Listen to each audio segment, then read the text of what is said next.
Quidax's license, a beacon of hope or a regulatory trap? Insights from Nigeria's leading crypto analyst. Nigeria, Quidax SEC. The Nigerian SEC has granted 2 digital asset exchanges, including Quidax Technologies Limited, its approval in principle. Last updated September 4th, 2024 at 1811 GMT3. Journalist. Hassan Shittu. Journalist Hassan Shittu about author Hassan. A cryptonews.com journalist with years of experience in Web3 journalism, brings deep knowledge across crypto, Web3 gaming, NFTs, and play-to-earn sectors. His work has appeared in Author Profile Share, copied last updated September 4th, 2024 at 1811 GMT3. Why Trust Cryptonews? With over a decade of crypto coverage, Cryptonews delivers authoritative insights you can rely on. Our veteran team of journalists and analysts combines in-depth market knowledge with hands-on testing of blockchain technologies. We maintain strict editorial standards, ensuring factual accuracy and impartial reporting on both established cryptocurrencies and emerging projects.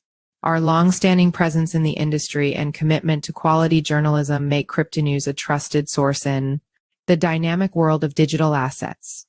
Read more about Cryptonews. The Nigerian Securities and Exchange Commission (SEC) has made a landmark decision in the country's crypto stance by granting approval in principle to 2 digital asset exchanges, including Quidax Technologies Limited, under its Accelerated Regulatory Incubation Program (RIP). The approval is a precursor to full registration, which will require these platforms to adhere to stringent consumer protection and transparency standards. The SEC's announcement is part of its dual-track strategy involving the ARIP and the Regulatory Incubation (RI) program. The ARIP was explicitly designed to onboard firms that had already begun operations before the SEC introduced its rules on virtual asset service providers in May 2022. Conversely, the RI program is intended to assess digital asset firms' business models and technological innovations in a controlled, real-time market environment. Through these initiatives, the SEC aims to regulate the burgeoning use of distributed ledger technology (DLT) in creating and trading crypto assets, thereby ensuring a structured and secure growth of the digital asset sector in Nigeria. The goal is to refine regulatory policies that will govern the future of digital assets in Nigeria, ensuring that firms like Quidax operate with the highest transparency and consumer protection standards. Nigerian SEC only approved exchanges can operate. The SEC's stance on cryptocurrency regulation is rooted in its dual objectives of encouraging technological innovation and safeguarding investors. By introducing the ARIP, the SEC has created a pathway for firms that began operations before the official release of the rules on virtual asset service providers in May 2022. This program is particularly focused on ensuring that these firms, now including Quidax, adhere to strict regulatory guidelines. These programs allow for real-time market testing of crypto-related business models under close regulatory supervision. The SEC's decision to grant approval in principle is a cautious but progressive step. Why? Because while the full registration is pending, the foundation has been laid for a regulated and transparent crypto trading environment. Notably, the SEC has also made it clear that only approved digital exchanges and platforms will be legally authorized to operate in Nigeria. The SEC's engagement with the crypto industry shows its returned recognition of the sector's potential to contribute to Nigeria's financial ecosystem. While this is great news for a Nigerian crypto community, the government's earlier decisions have pushed many international exchanges offshore, with the most recent OKX. Insights from Rume Ofi, Nigeria's leading crypto market analyst. To better understand the implications of Quidax's licensing and the future of crypto regulation in Nigeria, Cryptonews spoke with Rume Ofi, one of the most respected figures in Nigeria's crypto community. Ofi commended the SEC for its active engagement with industry stakeholders and its efforts to establish a clear regulatory framework. He highlighted the importance of this engagement, noting, "Kudos to the chairman of the SEC Nigeria. He is doing his job well. This is a step toward regulating the industry, and it's making sense." He emphasized that approving local platforms like Quidax is a significant development, as it addresses previous concerns about the dominance of international platforms and the challenges local firms might face in meeting regulatory demands. According to Ofi, Quidax's licensing is not just a win for the platform, but a milestone for the entire Nigerian crypto ecosystem.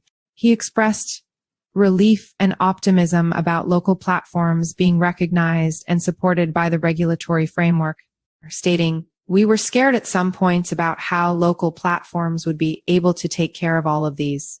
So for a local platform to be operating in terms of these licenses, it means that there is more room for us to do stuff. Crypto adoption and crypto education will happen afterwards.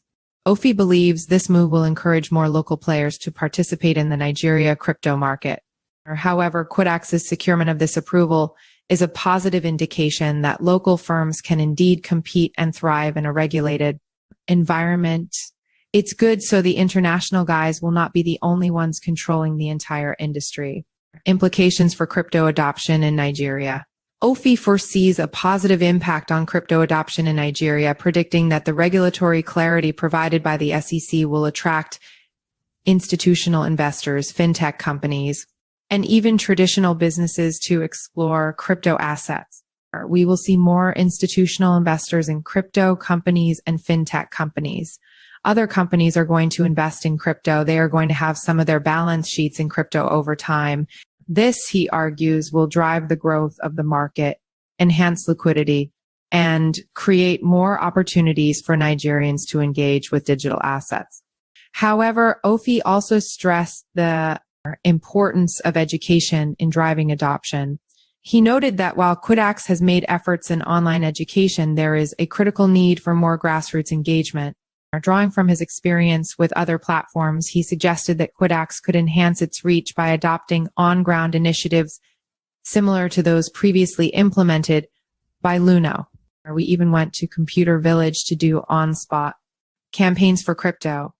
It makes sense for them to grow their business through education, and Quidax can buy into that and implement some of those initiatives to get into the hearts of the people, because crypto adoption can only be achieved through that. Challenges ahead of a future crypto Nigeria. Despite the positive developments, Ofi highlighted potential challenges that could hinder the growth of Nigeria's crypto industry. He pointed out the risk of regulatory inertia or misalignment, which could stifle innovation and adoption. He warned that an insensitive government could slow down the adoption of crypto, potentially leaving Nigeria behind in the global digital economy. The main challenge I anticipate is to have a government that is insensitive to regulation, because they will be behind in terms of letting crypto be known and adopted. To mitigate this risk, he called for greater youth involvement in the political process, particularly in shaping crypto-friendly policies. Young people should compete for positions in the National Assembly and make laws. Although there will be challenges, we need it for the future of crypto in Nigeria. Ofi also touched on the potential for crypto exchange traded funds ETFs in Nigeria, noting that while the concept is promising, the current financial system may pose challenges. He expressed optimism about the future, suggesting that Nigeria could become a hub for crypto innovation with the right policies and government support. We have a very large population of young people who want to do great things in Nigeria. He believes that overcoming these challenges will require continuous dialogue between the industry and regulators, and the development of infrastructure that supports a wide range of digital asset services. Looking forward, Ofi envisions a dynamic and thriving crypto ecosystem in Nigeria, driven by an empowered youth population and a supportive regulatory environment. Ofi identified several challenges that could impact the future of crypto in Nigeria. One of the primary concerns is the potential for regulatory delays or resistance. Finally, he stressed the importance of government investment in crypto education and recommended that it be incorporated into secondary and tertiary education curricula. The government should have bill allocations for proper crypto education. Innovations will thrive. Quidax's recent licensing by the SEC represents a crucial step forward in Nigeria's journey toward a regulated and vibrant crypto market. However, the journey will require continued collaboration between the government, industry stakeholders, and the broader public to create a thriving and well-regulated crypto ecosystem. About Rume Ofi. Rume Ofi, known as Crypto Preacher, is a leading blockchain educator and advocate in Africa with over 18 years of experience in technology. He transitioned into the blockchain industry in 2018 after managing Airtel Nigeria's network infrastructure at Huawei. Rume has become a prominent crypto market analyst on Channels Television, Nigeria's largest station, reaching over 1 billion global views on YouTube. As the former executive secretary of the Blockchain Association of Nigeria, Siban, he has been instrumental in promoting blockchain adoption across Africa. In 2020, he founded the Crypto Preacher Blockchain Academy, training over 5,000 young Africans in cryptocurrency. He also launched Think Crypto in 2021, a US-based initiative for global blockchain education, aiming to develop a robust crypto ecosystem in Africa. Segiti Anchesu, Google News.